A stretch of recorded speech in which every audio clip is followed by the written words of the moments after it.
Donc bonjour à tous. Dans cette troisième séquence de ce rendez-vous mission, nous allons vous parler de la mission. Quand nous sommes dans le pays, une fois arrivés là-bas, comment fait-on pour réaliser tout ce qui vient de vous être présenté dans les deux premières séquences. Donc en avant-propos de cette partie, je vais vous laisser regarder une petite vidéo qui vous montre quelques images de la mission Inde de septembre 2022.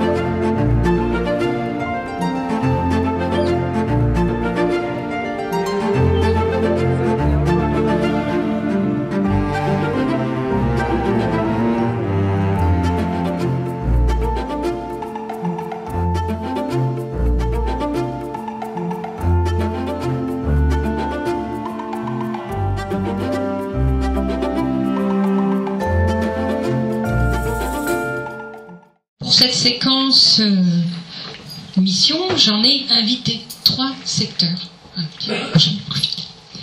Et donc nous allons commencer par le secteur Inde, honneur à la mission, avec Nicole Marché, qui est dans l'équipe depuis 2012, qui a fait plusieurs missions en Inde et qui est partie en septembre l'année dernière avec 2 équipiers, Michel Abelli et Delphine Segal.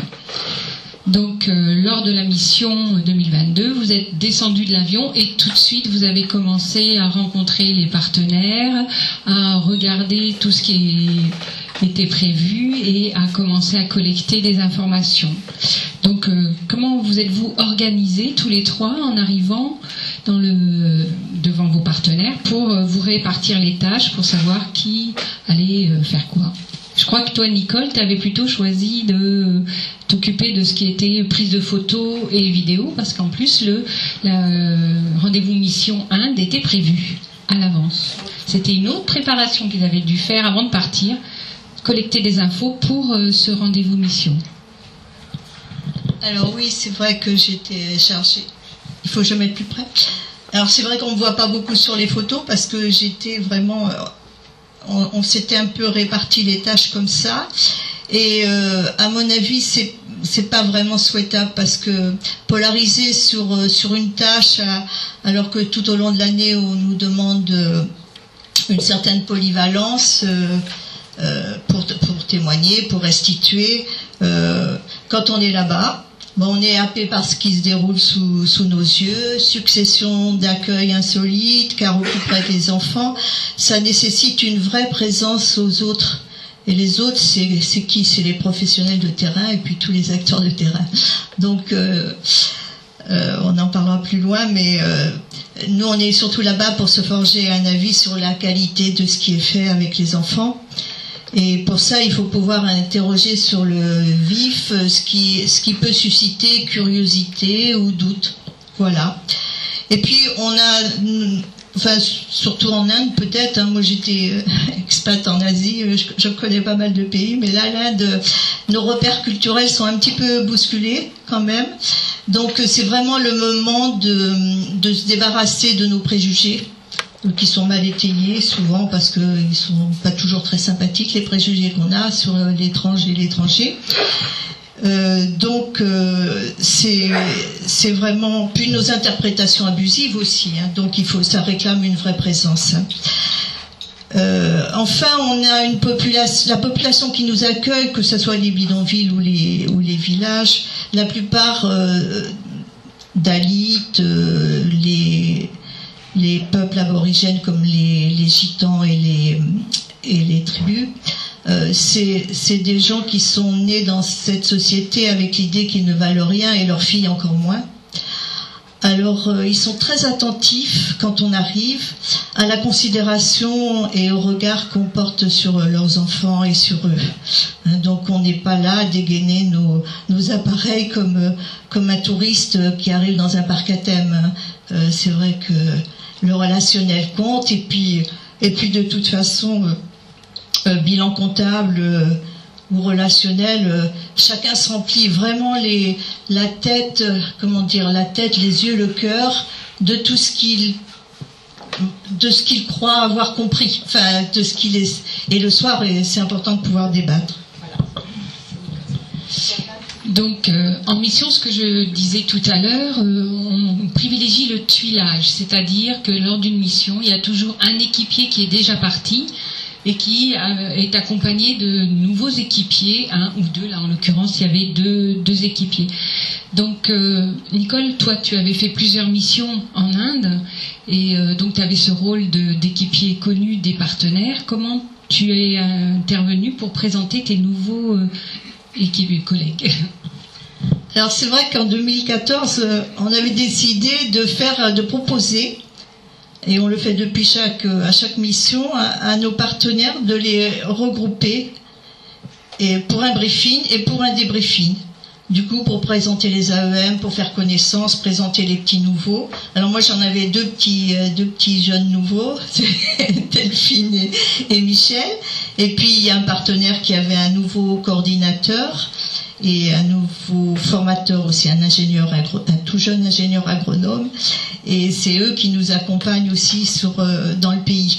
Donc là, une fois ce tour de table, enfin d'abord il y a le rituel de bienvenue qui est très important et très sympa. Hein. Vous avez vu des écharpes, il y a le tika, etc. Donc on a organisé notre planning. C'est vrai qu'il faut maintenant avoir un visa spécial humanitaire pour aller sur les sites.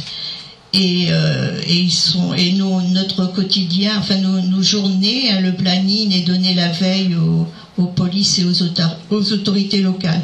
Donc quand on arrive sur le terrain, bon, tout est huilé pour que ça se passe bien. Hein. Les gens nous connaissent, ils ont été avertis, ils savent qui on est, qui on représente, c'est-à-dire vous tous, etc. Après je vais parler du débriefing. Hein. Alors là, c'est vraiment un bâton rompu, un échange de leurs bonnes pratiques entre eux maintenant. Oui, c'est sûr. En plus, ils ont l'habitude de travailler en réseau. Certains sont formateurs.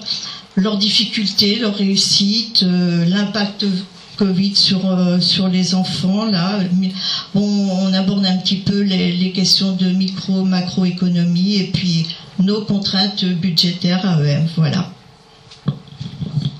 Et quand vous êtes en mission en direct, la première mission pour certains, ou toi qui en a fait plusieurs, mais chaque mission est différente, quelle est la difficulté la plus importante pour toi quand tu es sur le terrain? Est-ce que c'est de pouvoir tout observer, répondre à ta mission, de ton programme de calendrier dont on parlait tout à l'heure, et de lettres de mission à satisfaire?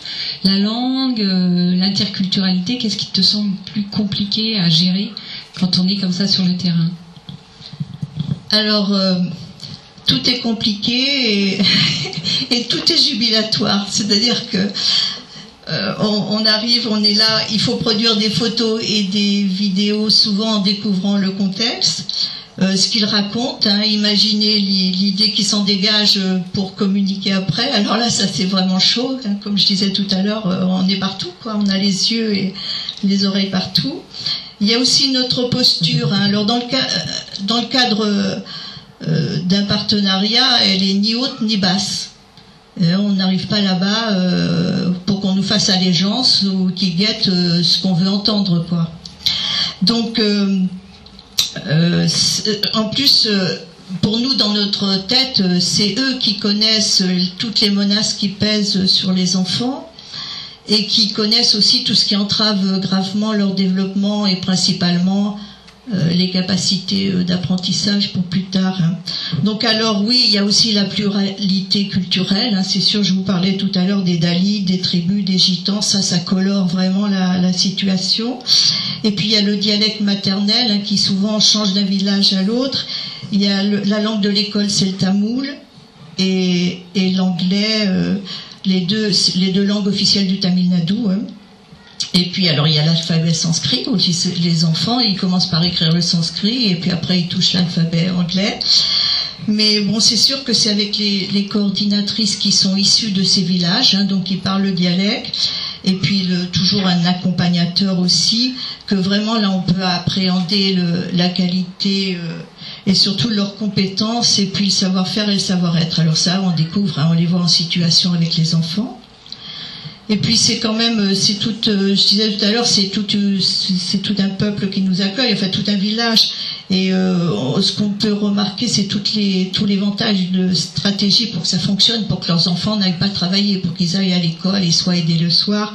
Il y a vraiment la mobilisation des hommes, hein, quand ils construisent une hutte pour accueillir l'enfant le soir, mais aussi il y a le renforcement du pouvoir des femmes. Et puis bon, on n'est pas on voit bien qu'on n'est pas dans une logique d'assistanat qui pourrait être humiliant, mais on croise vraiment des regards de gens qui sont fiers et puis dignes, hein. Puis nous montrent, enfin je parle des parents là, voilà. Merci beaucoup Nicole de nous avoir montré qu'en mission, eh bien, il faut avoir tous les sens en éveil parce qu'on en a bien besoin. Alors, nous allons demander à nos invités dans 2 minutes de se déplacer parce que là c'est la mission théorique. Mais en mission, il y a aussi les événements, les imprévus qui se produisent et là, il faut s'adapter. Et la première qualité d'un équipier, c'est de savoir s'adapter. Dans une petite vidéo, c'est parce que j'ai une vidéo à vous montrer. Alors.